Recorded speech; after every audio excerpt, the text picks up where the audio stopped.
남기겠습니다. 여러분, 열왕기상 2장 26절에 왕이 제사장 아비아달에게 이르되 시작합니다. 오늘 우리는 아비아달을 시작으로 두 사람의 삶의 결과를 우리는 주목하려고 합니다.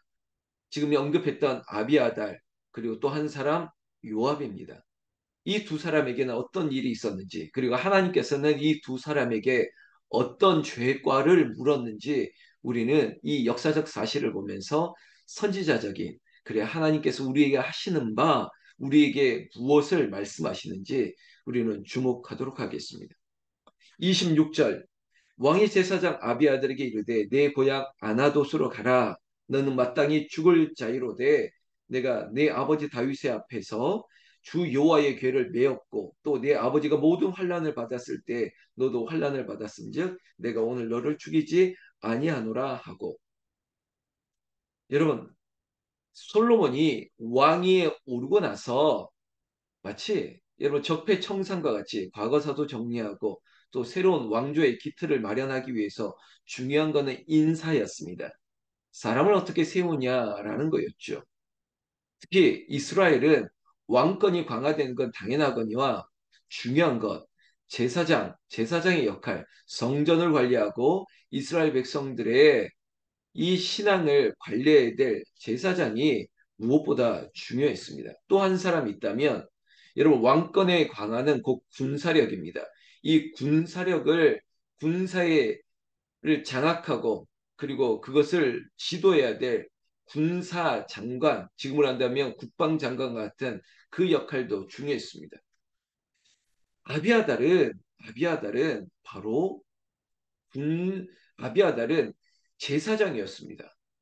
특히 제사장으로서 다윗이 그가 예루살렘으로 들어올 때 오베데돔 에돔에 잠시 궤를 맡겨놨다가 다시 옮겨지는 과정, 그리고 이후에 다윗이 어려움을 당할 때마다 쫓겨날 때마다 그와 함께했던 세월, 제사장으로서 이 다윗에게 큰 힘이 되어 주었던 사람이었습니다.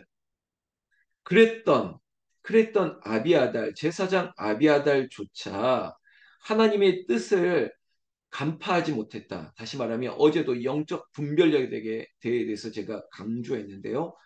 하나님의 뜻이 어디에 있는지를 제사장으로서 그가 영적 분별력을 누구보다도 더 예민하게 갈고 닦아야 됐죠. 결국은 기도하는 세월. 여러분 제사장이라고 늘 충만한 거 아닙니다. 우리가 알고 있듯이 너무 비둔해져서 사무엘 때 기억나시죠? 여러분 뒤로 꼬꾸라져서 목이 꺾어져 죽었다. 그리고 하나님의 음성이 어떻게 나타나는지 분간하지 못했던 그런 세월에 제사장도 심판을 당하기도 합니다. 여러분 헛된 생각 그리고 또한 그릇된 자만, 아유 이런 예루살렘 성이 무너질 리가 있겠어? 인간적으로 본다면 아유 목사인 내가 뭐 그래도 남들보다는 더 하겠지, 뭐 이러한 자만, 교만, 욕심. 아비아달이 제사장으로 아버지 다윗에게는 큰 역할들, 중요한 일들을 감당했고 정말 존경받았다 할지라도 그의 말년의 후반기에 그가 하나님의 뜻을 분별하지 못했다는 것입니다. 왜냐? 아버지가 죽고 그리고 아버지의 뒤를 이어야 될 자가 누구냐라고 하는 이 상황 앞에 그는 어제 아도니아 편에 섰다는 것입니다. 여러분 큰 잘못이죠. 큰 잘못일 뿐만 아니라 여러분 분명한 것은 하나님의 뜻을 거스리는 선택을 했다는 것입니다. 이 이스라엘의 왕으로 솔로몬을 세우겠다는 것이 하나님의 뜻이었습니다. 그런데 자, 지금 모든 대세와 여론이 인기가 그리고 지금 아도니아 스스로도 내가 왕이 될 상이로소이다 하면서 내가 왕이 되었다고 선포하고 중요한 인물들을 다 모으고 게다가 자축하는 파티를 여는 그 자리까지 함께 동행했습니다. 결국 하나님의 뜻을 거스린 것이에요. 그 결과, 그 결과 죄의 싹스 책임을 지금 묻고 있는 것이죠. 여러분 어떻게 됐습니까? 어떻게 됐습니까? 27절에 보면 아비아다를 쫓아내어 여호와의 제사장 직분을 파면하니 여호와께서 실로에서 엘리의 집에 대하여 하신 말씀을 응하게 함이더라. 여러분, 죽이지 않고 마치 귀향을 보내는 것입니다. 그래, 묻지 않겠다는 것입니다. 그래도 네가 내 아버지 다윗에게 선한 영향을 마치고 수고했던 세월이 있다는 것이죠. 여러분, 만약에 인생이 그래 전반기에 열심히 하나님 나라를 위하여, 교회를 위하여, 그리고 정말 하나님 기뻐하시는 일로 그렇게 점철됐던 정말 기록할 만한 세월이 있었는데 한순간 후반전에 인생의 말미에 그릇된 선택으로 함으로 말미암아 이전에 모든 좋은 역사들이 정말 사라질 것 같은 후회할 만한 역사, 이전의 모든 업적이 다 사라지게 해서는 되지 않습니다. 여러분, 우리의 신앙생활도 마찬가지죠. 이렇게 열심히 주를 기쁘시게 했던 세월을 뒤로하고 인생의 말미 후반전에 와서 이제 나는 하나님 뜻을 모른다고요? 마치 하나님과 거스르는 자리에 그런 선택을 하겠다고요? 제가 어제 이런 표현도 했습니다. 줄을 잘 서야죠. 제가 말하는 건 인간적인 줄이 아닙니다. 하나님의 향하여 기도의 끈을 딱 붙잡고 하나님 편에 서야 되는 것입니다. 28절에 보면 이런 말씀 있죠. 그 소문이 요압에게 들렸다고 하고 있습니다. 무슨 소문입니까? 먼저는 아도니아가 죽임을 당했다. 심지어 아비아달 동조했던 사람 아닙니까? 아도니아를 세우자 양대 축이었습니다. 제사장 한 사람 그리고 군대 장관 한 사람 바로 28절에 등장하는 요압입니다. 요압은 군대 장관이었습니다. 그리고 아주 순발력이 뛰어났던 사람입니다. 야, 한순간에 대세가 이제 솔로몬에게 갔구나.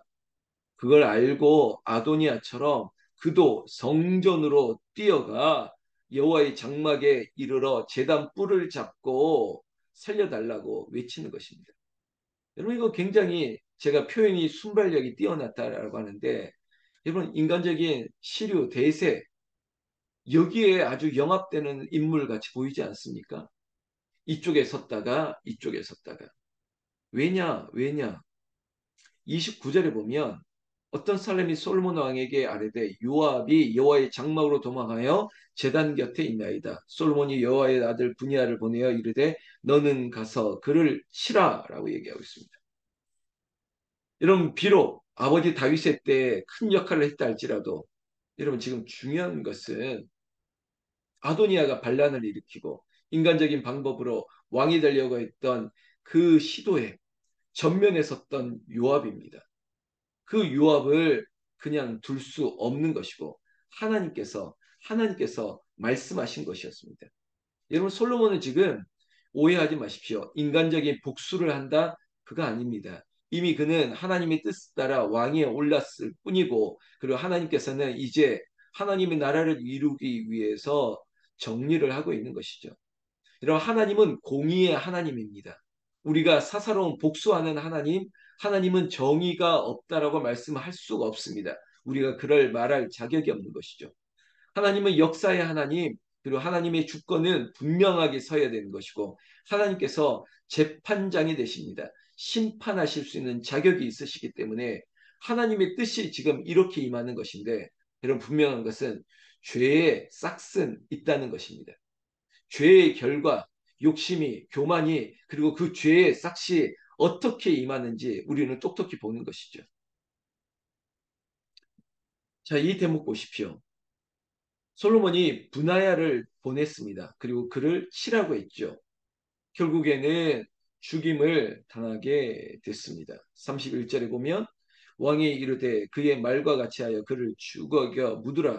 요압이 까닭없이 흘린 피를 나와 내 아버지 집에서 내가 제하리라. 여러분, 여기서 중요한 교훈을 좀 삼아야 될 게 뭐냐면 31절에 보면 요압이 죽어야 될 이유가 뭐냐? 까닭없이 흘린 피 때문이라는 것입니다. 이 사건은 이렇습니다. 32절부터 자세하게 나오고 있는데 그의 주변에 정적을 제거했습니다. 아, 이미 평화를 이루었던 시기에 어떤 사건이 있었냐면 군사령관 네리 아들 아브넬 그리고 군사령관 예델의 아들 아마사 여러분 이 두 사람을 죽인 거예요. 까닭 없이 이유 없이. 그런데 되물을 수 있죠. 아이 목사님 아니 땐 굴뚝에 연기 나겠습니까? 까닭 없이 이유 없이 죽이진 않았겠죠. 뭔가가 있겠죠. 그럼 제가 뭔가가 있다면 이렇게 말씀드리겠습니다. 제 표현 그대로 라이벌, 숙청, 정적 제거입니다. 왜냐하면 이 두 사람 다 군사령관의 아들이고 또한 사령관의 아들입니다.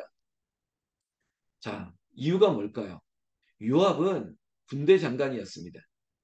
그가 요직에 오르기 위해서 그래 국방장관은 나의 것이야. 그래서 아도니아가 왕이 된다고 했을 때 인기에 영합하고 시류에 따라서 그래 대세가 아도니아에게 있구나라고 아도니아 편에 섰던 아주 순발력이라고 제가 좋게 표현했지만 그 사람이 이제 자기 주변에 자기와 견줄 만한 사람 바로 군사령관 누구 아비넬이라고 하고 아마사를 이렇게 얘기했던 두 사람 이 두 사람을 까닭 없이 죽였다라고 얘기했는데 제가 지금 얘기한 게 이게 까닭이 없을까요? 합리적 의심 추론이 가능하지 않습니까? 라이벌 그의 정적 그와 함께 정말 어떤 한 후보가 될 사람들을 사전에 잘라 내버렸다는 것입니다. 여러분, 사사로이 복수하거나 사사로운 그런 감정으로 사람을 대하지 마십시오. 나 너 싫어. 너 나한테 이랬지. 너 그러니까 너 죽어야겠어. 이래서야 되겠습니까? 여러분, 지금 두 사람을 얘기하고 있습니다. 아비아달 제사장이었습니다. 그렇지만 제사장, 여러분 기억하지 않습니까? 다윗도 함부로 기름 부은 자를 내가 어찌할 수 없겠다고 하나님께 맡겼습니다. 제사장 아비아달이 반역을 하고 아도니아 편에 서고 했을지라도 오늘 솔로몬은 그 제사장 아비아달은 죽이지 아니하고 마치 우리로 따른다면 저 섬으로 귀양 보내듯이 추방을 했습니다. 이게 그에 대한 죄가였고 그리고 아도니아 편에 섰던 이 군대 장관이었던 요압은 하나님께서 치는 것이에요.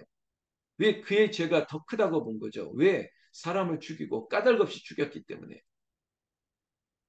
여러분, 사람을 죽이는 것은 칼로 찌르고, 여러분 요즘 보면 묻지마, 뭐 폭행, 살인 있지 않습니까? 그런 것만 살인이고 폭행일까요? 아니요. 이 말이 너무나 잔인할 때가 있습니다. 말로 사람을 까닭없이 죽이지 마십시오. 제가 이렇게 표현했지만 제가 요압이 까닭없는 게 아니라고 했죠. 자기 나름대로 내 편에서 내 기준과 생각대로 죽인 거예요. 두 사람, 분이와 아마샤를. 여러분, 아브넬과 아마샤를 죽였습니다. 그리고 나서 그것뿐만 아닙니다. 33절에 보면 이 요압의 피, 그들의 피는 영영이 요압의 머리와 그의 자손의 머리로 돌아갈지라. 여러분, 이게 뭐냐? 까닭없이 죽었던 저 아브넬과 그리고 아마샤, 저 두 사람을 죽였던 너는 이 두 사람의 피로 말미암아 저주를 받을 것이다. 굉장히 무섭지 않습니까?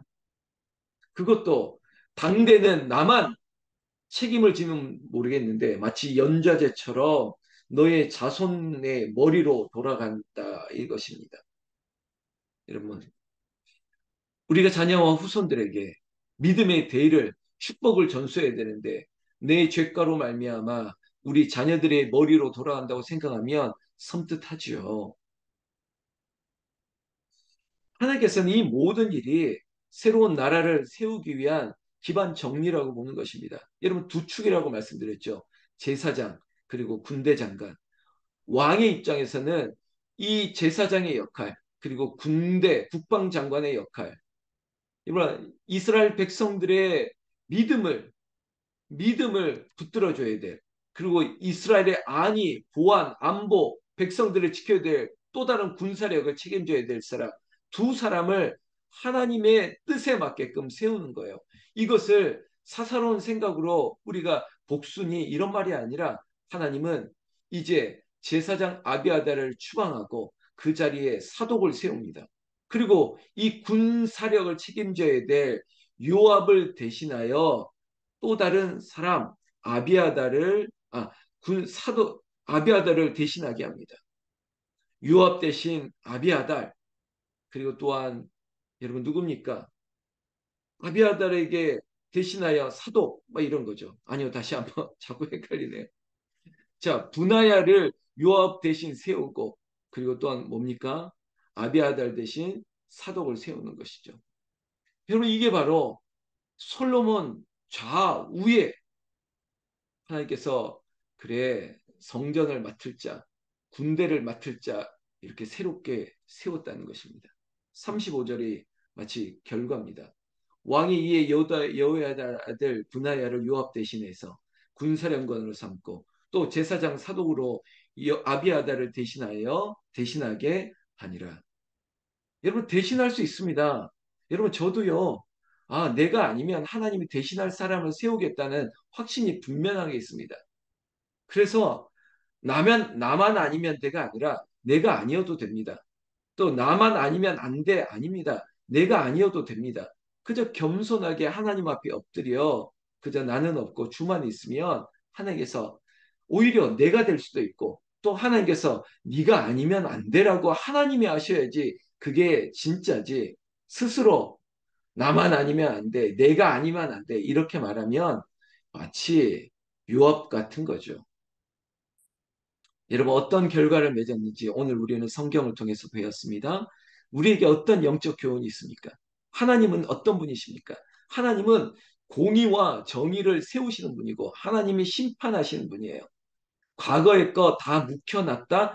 과거는 잊자? 아니죠. 과거를 잊을 수 있는 것은 회개밖에 없습니다. 철저하게 회개해야 되는데 여전히 인간적인 생각과 교만으로 나는 이쪽 편에 서고 나는 하나님의 뜻을 모른다? 그러지 마십시오. 늦지 않았습니다. 이 시간도.